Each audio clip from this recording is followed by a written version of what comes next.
Medyo nagkakaroon ng magandang balita kasi napagana na nila isang bomba eh.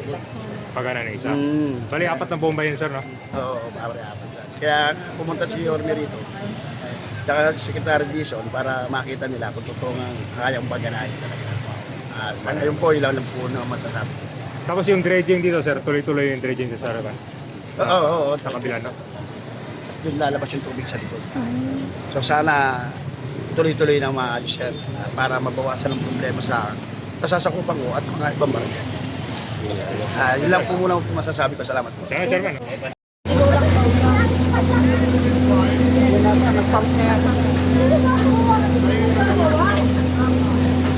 Hindi mo ba hawak ko nga babae? Ang dami ko yan.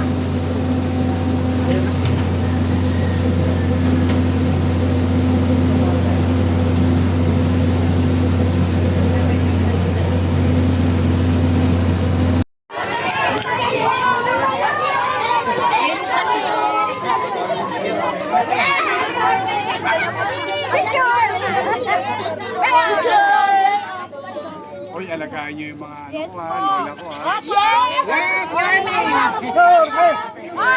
May mga papel po. May nakita yung papel. May opinion ko. Thank you po. Basta, I will do my best.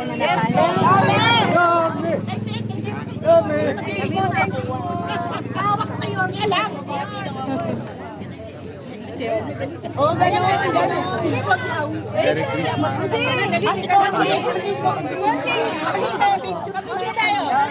Magkikita pa tayo sa January.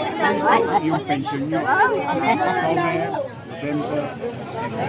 Bigaya naman. Ay, happy senior. Mag-iingat kayo.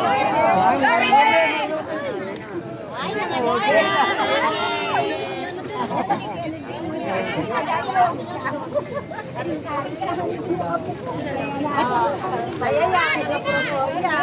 Talaga? Marami ng ano. Marami ng gamit. Ay, alam mo,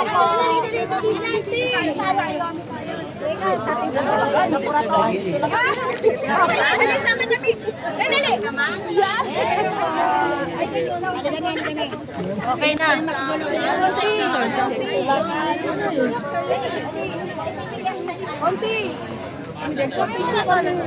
dapat dalawa siya. Ay, halika na. Isa sila natin muna. Halika na. Go na. Dali. Mag-iingat kayo.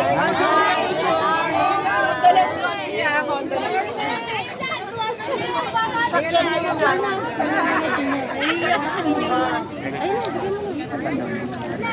Opo. Yorme, pwede po babati at Oo. Sana kamera mo. babati, princess. Hi, Princess. Happy birthday sa'yo. Solve ka na niyan. Yes. Thank you po. Parang ang saya mo, te, ah. Anak si Awi. Si Awi. Hindi ka kaya. Alagaan niyo to ha. Binoto namin. Ano kayo mga ano na kami. Okay. Ano po ako?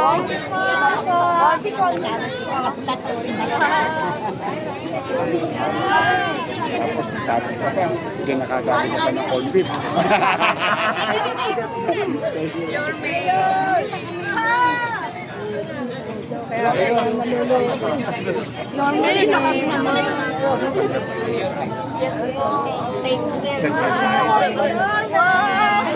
O kasi yung ano ko, commitment ko sa inyo.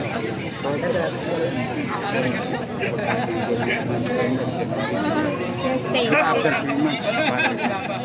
Sure naman tayo. Ha? Dito na ako. Ayoko na. Dito na lang ako. Dito na lang. Lalambing yung mga lola't lolo natin. Huwag daw iwan siya. Hindi na kaya alis sa Manila. Dito na kami, Yorme. Dito na kami pinanganak. Dito na kami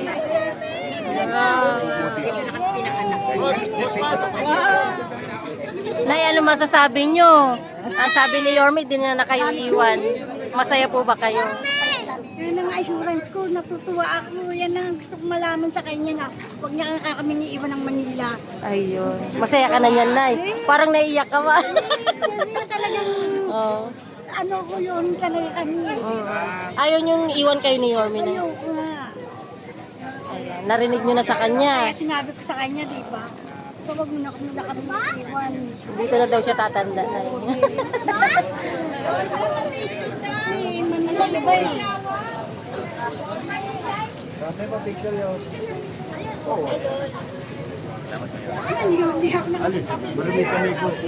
Hindi ako Hindi ako marunong mag-operate.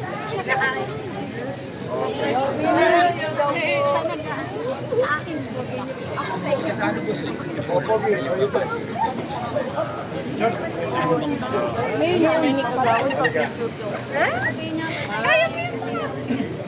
Sige na.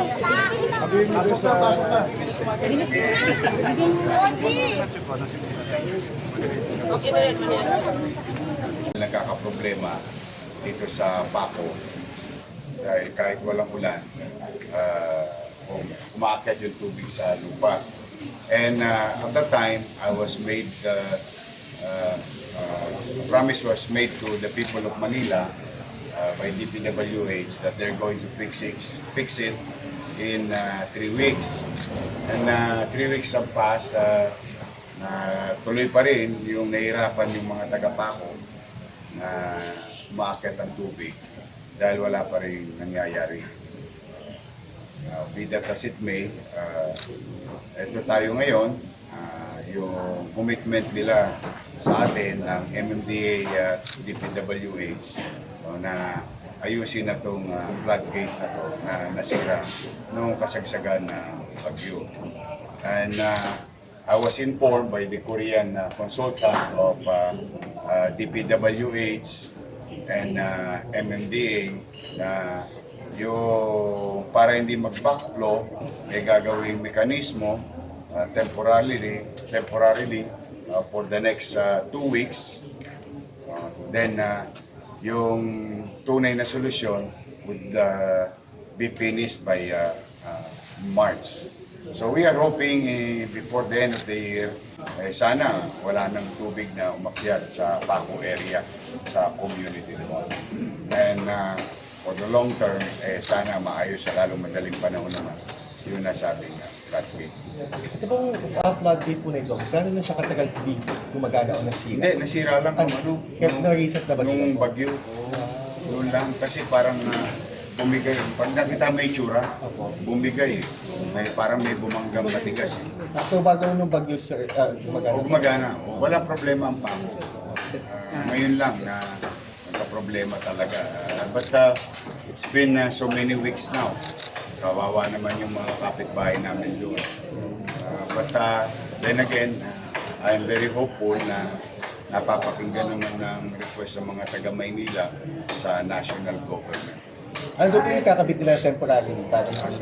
Stop block that will limit the backflow during high tide ng ating river, itong Pasig River. So that will cushion the load of water coming inland. Marami po ba mga pamilya apektado dito sa Dami, halos yung mga taga-Paco. Kasi mahaba ito pagka tinanong, dire-diretso yan hanggang yun, kawawa naman. Nagkakalamok-lamok na nga doon sa area kasi may mga tubig na naiiwan sa kalsada na nag-i-stagnant. But I am still hopeful na sana ma-resolve. Sumalubong naman ng 2026 na maginhawa sa mga kapitbahay namin.